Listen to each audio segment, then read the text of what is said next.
Hey guys, welcome to Contest Prep University. I'm Joe Klemczewski, and we're going to do a feature today with the one and only Laurin Conlin. Laurin, thanks for coming on. Thanks so much, Joe. I appreciate it. Okay, so this is the second time you've appeared, once with Adam, and one of the reasons why we love having you back is out of everybody climbing up the coaching ladder, you're just one of the people who belong here. You have your master's in exercise science through Bill Campbell, or under him at least, in Florida. You are an IFBB Pro, which is not exactly an easy thing to accomplish. So you're one of the people that I see that just belong here. And I have to say that's a pretty short list, in my opinion. There are a lot of people that I think are on their way and hopefully they're doing the right things, but you are at the top of your game, and you have coaches working for you who are also adding to the services you can provide. So just really briefly, for people who may not be familiar yet with LoCoFit and what you do, what is your specialty? What do you like to do? What kind of clients are you helping right now? First of all, your introduction was so nice. I am so thankful. I really appreciate it. And so basically we work with lifestyle and competitive clients. But the big picture for all of them is, what are your long-term habits? What is your diet flexibility like? And I know that sounds really like this big overarching thing, but it's something that we're really, really passionate about helping our clients with, because I realized that without weaving in like mindset and behavior changes, that people were falling into the same patterns over and over and over again. And they were never really making any long-term progress. Like, sure, let's get on this really aggressive diet and then like see what happens afterwards. And it was always terrible, right? And they would always fall into the same issues. So I'm really now been working a lot on kind of this more mindset-based training with our clients. And our coaches do the same thing. And that works really for lifestyle and competitive clients. It's obviously a little bit of a different spin. And it's a different, when I say flexibility, a lot of people think like, oh, that just means you do whatever you want, right? It's like, absolutely under no circumstance is that what I'm talking about. Right. It's more of that mindset around food, and just even like your lifestyle, not just necessarily with food, but with training, with traveling. And, you know, we work with a lot of people who are very busy, very successful in their own right, and have a lot going on. So it's not like they just wake up, have nothing to do besides go to the gym for 3 hours. Like, no, these are people who have lives, careers, families, and we're trying to get them long-term results. And our audience is primarily, maybe 50-50. We at least have a much bigger reach into the general population than some coaches, because our company, the Diet Doc, you know, we started this 25 or more years ago. We started licensing our program around the world 15 years ago. And when Dr. Corey Probst came on board as our health psychologist and vice president of wellness, I mean, this is everything you're talking about is what we have been focused on for that long. And I've seen a really big shift in the nutrition coaching industry toward this. And you're fairly young still, you know, personally, I should say biologically, and in your career. So for you to be tackling these kind of topics, saying, look, this is what people need, I think is just another great indicator of your maturity and where you're going in this industry. But let's back up and look at what that really means. So a client comes to you and you're saying, okay, you know, we obviously have to have some objectivity. So here's a macronutrient profile. Here's the calorie ranges we're looking at. But instead of just saying, here are a set of numbers, go get them, Tiger, good luck. But like, how do you help them navigate those initial waters? So it's going to depend, of course, on where the client starts. And that's always the most important thing. And you know, we have a very, very extensive application process. But even through that, and even with having a consult and talking to people, you know, sometimes where they think that they're at is not necessarily where they're at. So that's really revealed within kind of those first few updates. And then we really have to kind of tailor the plan even more from there, because we say, hey, from all the information that we have, we're going to create this plan, but then how somebody executes it is really how you end up coaching. Some people have a really great grasp on tracking macros, training every day, or not every day, but, you know, training weekly and having these quality habits set up. Other people are really, really struggling there. So those are going to be two completely different ways of handling it. So let's just say the person who is struggling, because we've had a lot of clients recently who've onboarded who are in that situation. They say, hey, I've been tracking, but then, you know, a few weeks into the coaching process, it's like, no, this is not working. And so years ago, I would have been like, well, just track your macros. Come on, figure it out. And that's a terrible approach, really. And I wish I could like slap my like younger self, but you know, that's obviously like where experience comes in. And I have been doing this for almost 7 years now. And you really do realize like, wow, like the stuff I used to do back then, like I wish those clients could almost come back to be like, hey, sorry, I didn't, not that I said it in a mean way, but just like be more helpful now. So for a lot of people, when, you know, they're really struggling, it's like, hey, like, let's not necessarily track now. Like, let's pick these other 4 things that we're going to track. So we are going to track something, because we can't just say, hey, just do whatever you want. Because again, that's not coaching, and that's not objective. But for some people, it might be peeling back, like, we need to really set up more meal timing parameters. We need, like, some people aren't even doing things like that, because that's where one of the issues with macros comes in, right? Like, oh, hey, just here are these numbers. People start eating very weirdly, very erratically, whereas we are a little bit more advanced. So we think, oh, everybody's going to be eating 4 structured meals based around protein and have enough fruits and vegetables, but that might not be the reality for people. So sometimes it's backtracking just to that kind of stuff and really laying those foundational habits first.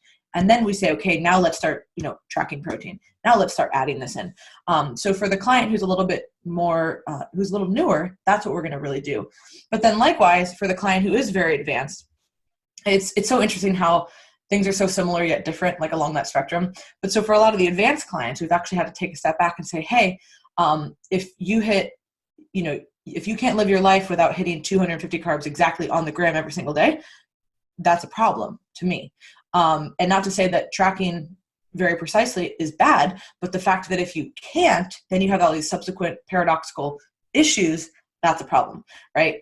So I've had to work with a lot of clients who are more advanced on kind of peeling back, hey, let's just go have a dinner. Like, it doesn't mean that you have to have a triple cheeseburger with 18 servings of fries and a milkshake. I just want you to go eat a meal like a regular person and report back and see how that goes. So I've been doing a lot of work on that end too with the more advanced clients, as far as what does your actual diet flexibility look like? And that really uncovers a lot of issues. So on both ends, kind of beginner and more advanced, we see different ways of handling it. But yeah, coaching, and I'll admit, like, when I first started, it was very much like, here are your macros. How are things going? And I realized, like, wow, I have to evolve as a coach. Otherwise, this is not going to work. And I'm actually not helping people doing this. And you might keep clients for longer because they're kind of spinning their wheels. But if I actually want to help people, and my coaches actually want to help people, we really need to dive into these other things. Yeah, my initial impulse is to be kind of cynical and say, oh, shocking. You actually have to listen to clients and help. Of course. But I will say that it is really developmental. I mean, I can go back to my first client sitting across the desk from me almost 25 years ago, and I did the same thing. I mean, I was like, here are these numbers, go figure it out. And it wasn't that I was a lazy consultant at the time. It was just, I thought this was an important part of the process. You need to know this. If I just give you meal planning, I mean, remember, I was the guy kind of sorting out what flexible dieting would even look like in practice. And I really found it was helpful for them, if they were willing to do the work, to go. I mean, the internet didn't quite exist in the form it is now. I think we had these like great big, like when you see in these like 1980s monitors, right? So I had to give, I would buy cases of food count books from Barnes & Noble, and I would give one to every one of my clients. So much easier to have links and apps now. Yeah, right. But I would say, maybe not. Like we're missing part of that skill of actually having to look something up and say, oh, this is what's in a chicken breast or in an apple or a donut. And a lot of people, if they just get used to punching it into their app, if that's all they ever do, they never learn it. They never. And that's actually something really kind of a weird tangent to this, but I grew up with an eating disorder, and I was very obviously hyper obsessed with food. So I would read for fun. This is what kind of the child I was, would read food labels and see what was in foods, and like started memorizing all these numbers. Obviously I had some issues and I worked through those, but in this time period, I learned so much about food, right? And then I became very, very hyper interested in food. And when I did start getting more into nutrition, I actually was studying dietetics as an undergrad. I eventually switched my major, but studying dietetics, was reading all the magazines, was reading everything, right? And I was, eating all the right foods, and I never ever used a tracking app. And then when I did start tracking macros, I still never used an app. Everybody told me, hey, just plug it in. And I was like, I hate this. I don't feel like, it was so much work to me. And you know me, like I'm an old soul. And I was just like, this is just, no, I'm just going to continue to write it down.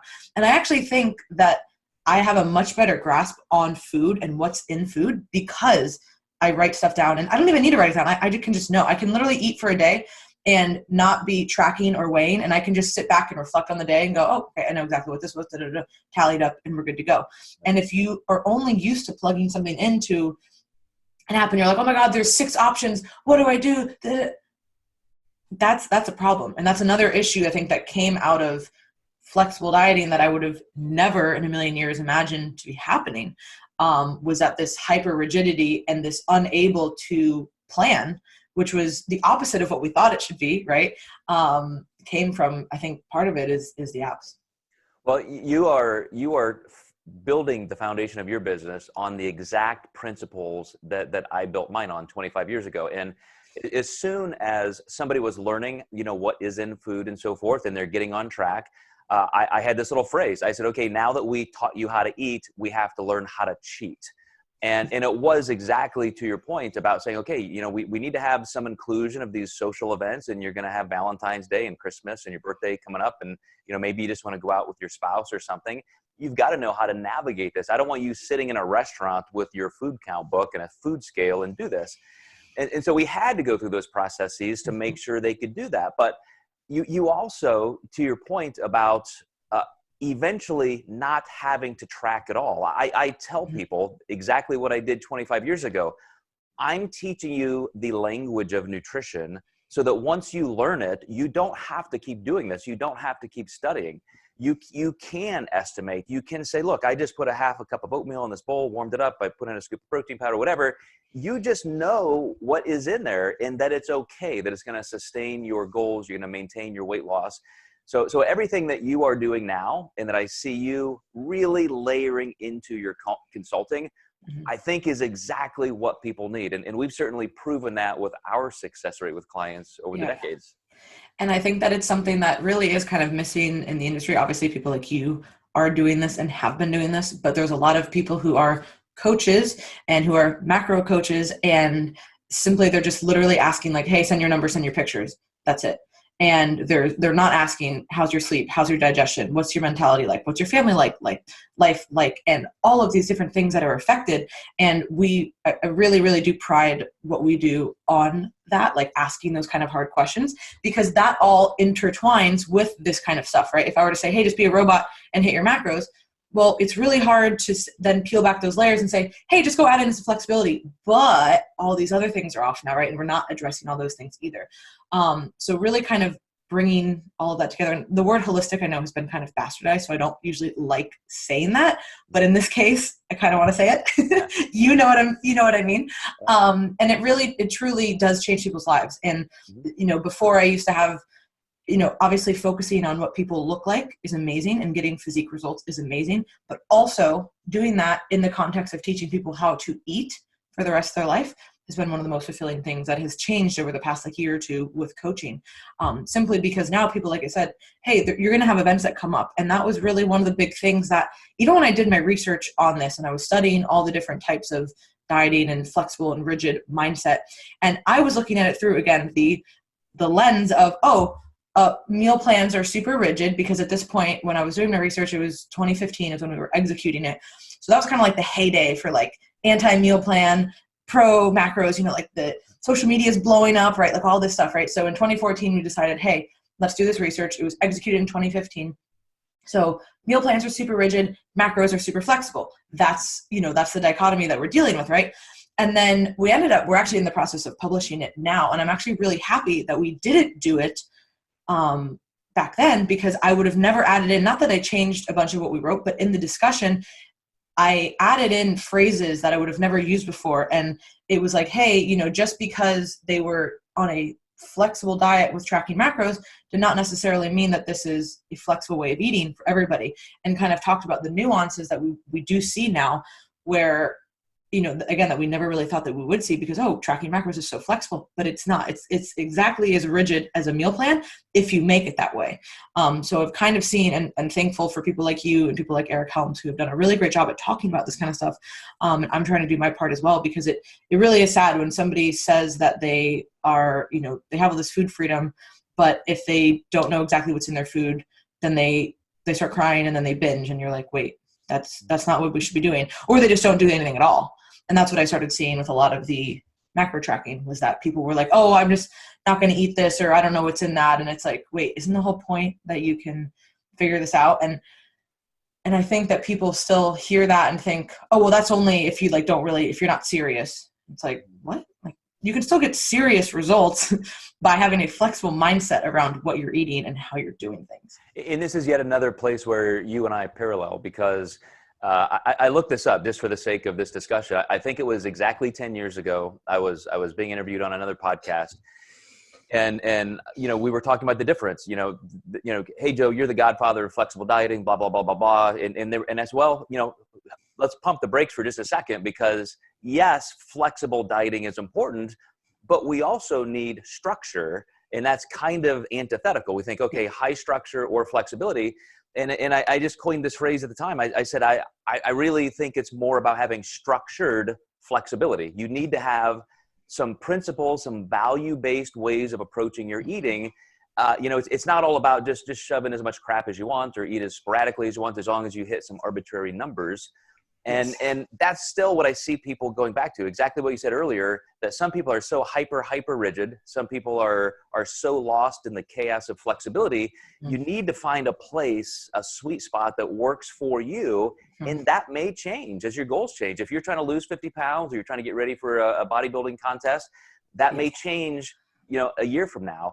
And still, if you've just learned, as I said, that language of nutrition, your parameters, you can still succeed and maintain, which is the ultimate goal. I mean, everything we're talking about now, the obesity epidemic just keeps climbing, and everybody's scrambling to the next diet.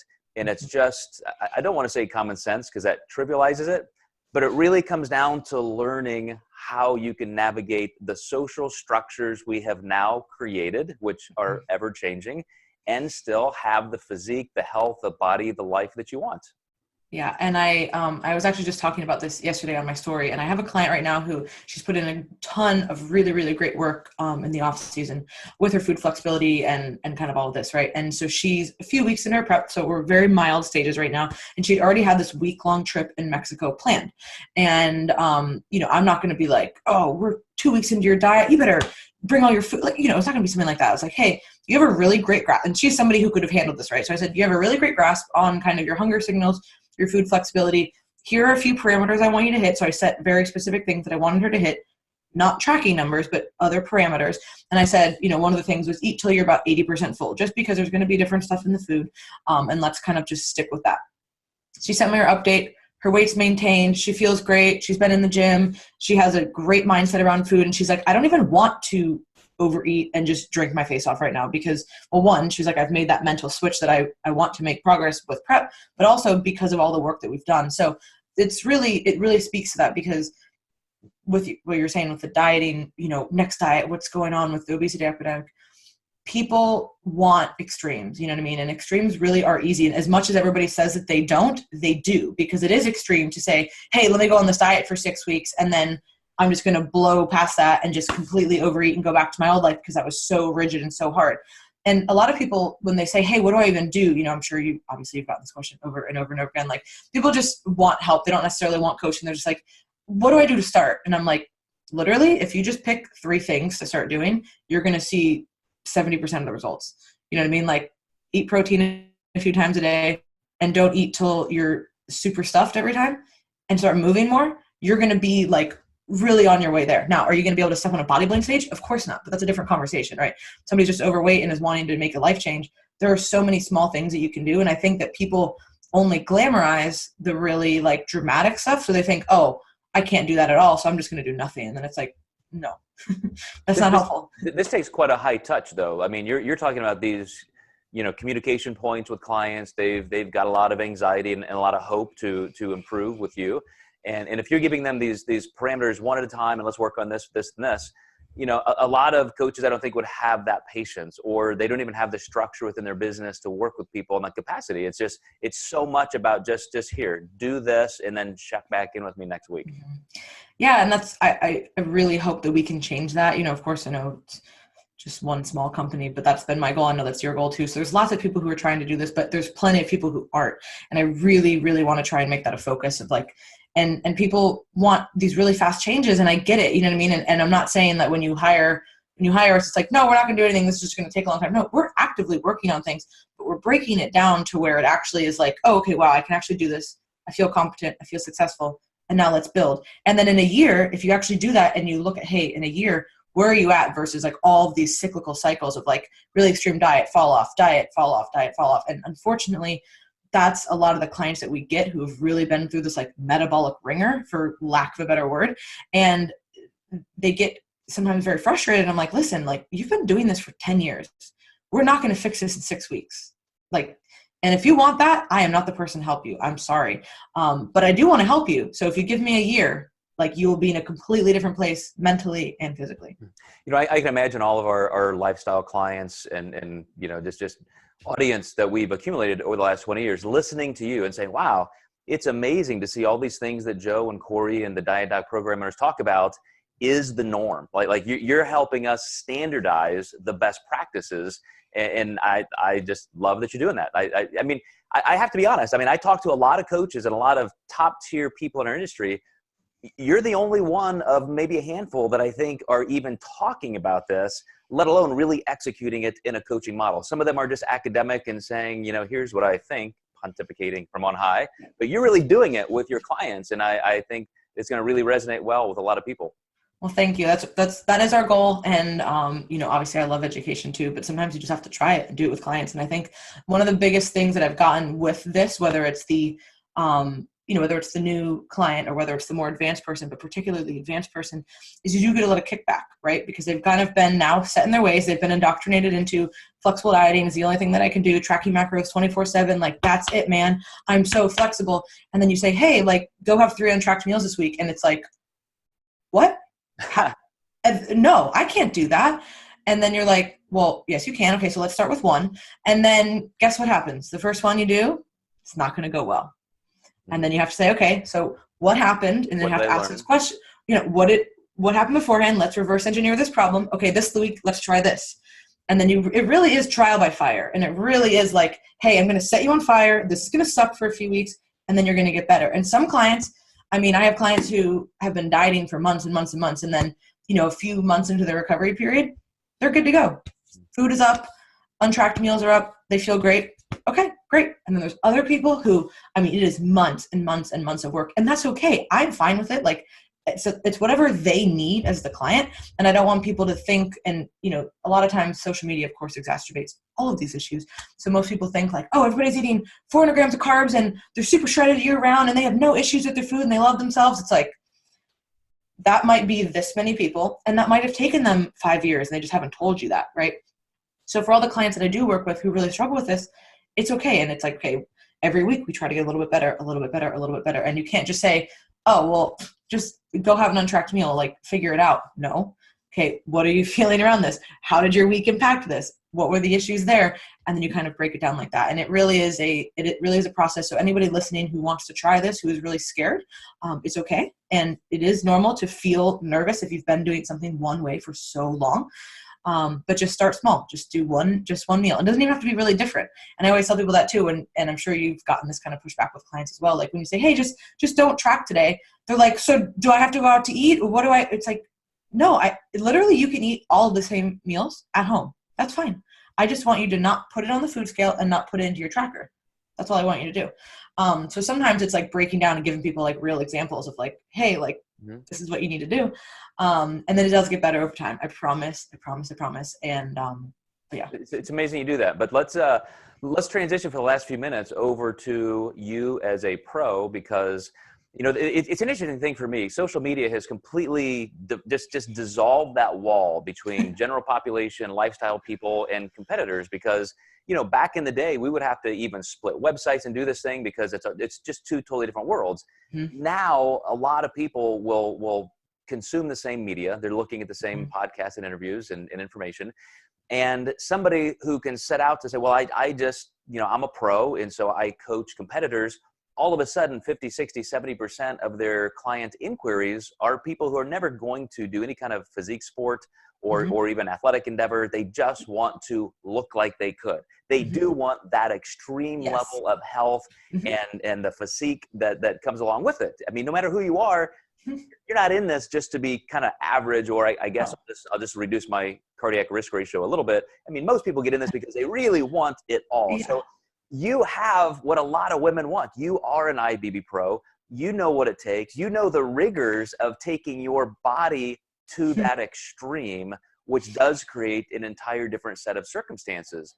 Yes. So for those people saying, okay, I know I'm pushing myself well beyond the physiology that's normal, and there is definitely kickback to that physically. So what do you say to them as you're using the same set of skills? Here's maximum flexibility. Here's maximum structure. Here's how we have to apply it to exactly what your goals are in your situation. How do you have that conversation and build that relationship with those competitors? Yeah. So really all that work is done in the off season, because in my opinion, I don't think that anybody is going to develop new and great skills when they're dieting, particularly when they're dieting for a physique competition. You're getting to, we'll just say, a semi-starvation period, and everybody who wants to fight that is wrong. You're getting to body fat levels that are not normal, not healthy. So your body is not thinking about, ooh, what are these new habits and these new things that I could learn and skills I can acquire? No, you're surviving, and that's it. So in that period, that's kind of when you have to go on that autopilot. Like, hey, I've built up these really good habits in my off season, and now I just have to execute. And the conversation that I have with a lot of people who are switching to a contest prep is that execution. You have all the skills, you have all the knowledge. Here's our plan. We need to execute.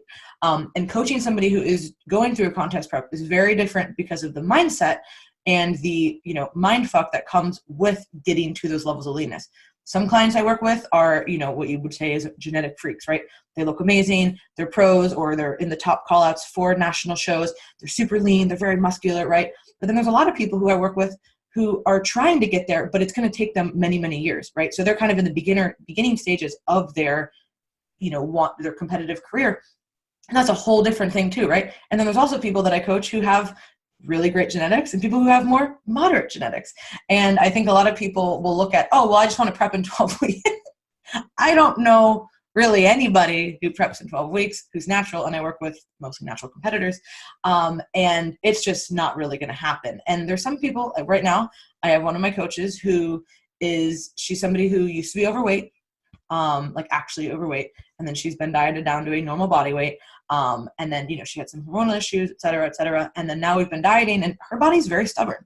And we're going to be, for her first show of the season, probably closing in on 40 weeks of dieting. And to most people, that sounds absolutely insane. And now, was that a best starting place? Absolutely not. But like I said, there was a lot of other issues that we had to work through. So I said, hey, you want to get on stage next year? Well, we're going to have to start. And for the competitors, it's a different conversation. It's like hey, you need to execute and you need to do whatever it takes. Now, within that, you still have to have a flexible mindset, because you still have to live your life. And what I think where the flexibility in the off season comes in handy with prep is when things become stressful, and when, I have to stay late at work today, or, this happened with my family or my significant other, or I had to travel here. And if people don't have those skills built up, then they crumble. And one thing that I really, really learned from my last prep that I did in 2018, which was, a whole bear of a prep, and again, 9 months, leanest I've ever been, did 5 shows, the whole ordeal. We bought a house, we moved, I traveled more than I ever had at that point in my entire life, and I still made it work. And that was really what I learned from there, was like, hey, I built up all these positive mental skills, and then I could just execute. Prep takes away a lot of things. So if you actually have the right mindset going into it, it actually is a lot easier for people. But that's where you have to do all that work on the back end, because otherwise it is going to be a shit show for your prep. That is really brilliant. I was hoping I would find something I could disagree with you about, so we could pick a fight. I'm like, hey. Yeah. But you're just, man, you're doing everything that I wish every coach did. I mean, really, I cannot think of one single thing that I do not love about your approach right now. And I hope other people are listening to this, coaches and clients alike. Anybody who has those kinds of skill set needs, I don't know anybody who's doing better work than you. And coaches need to look at you as a model for this in the future. It really is that critical. Well, thank you. I really appreciate it, Joe. And to all of our clients, you guys are amazing. And I'm just very honored to be able to do this and help people. And I've learned so much through trial and error with clients. And that's, part of what coaching is and experiences. And if you are somewhere as a coach and you're listening, don't think that that's where you're always going to be. You have to be continuously trying new things. And a lot of this came from stuff that I read, or ideas that I had, but a lot of it just simply came from doing it and trying it with myself and trying it with clients. And that's how we learn. Awesome. Laurin Conlin, thanks for being in Contest Prep University. Really appreciate it. Thank you. And thank you guys for watching and listening. We'll catch you next time.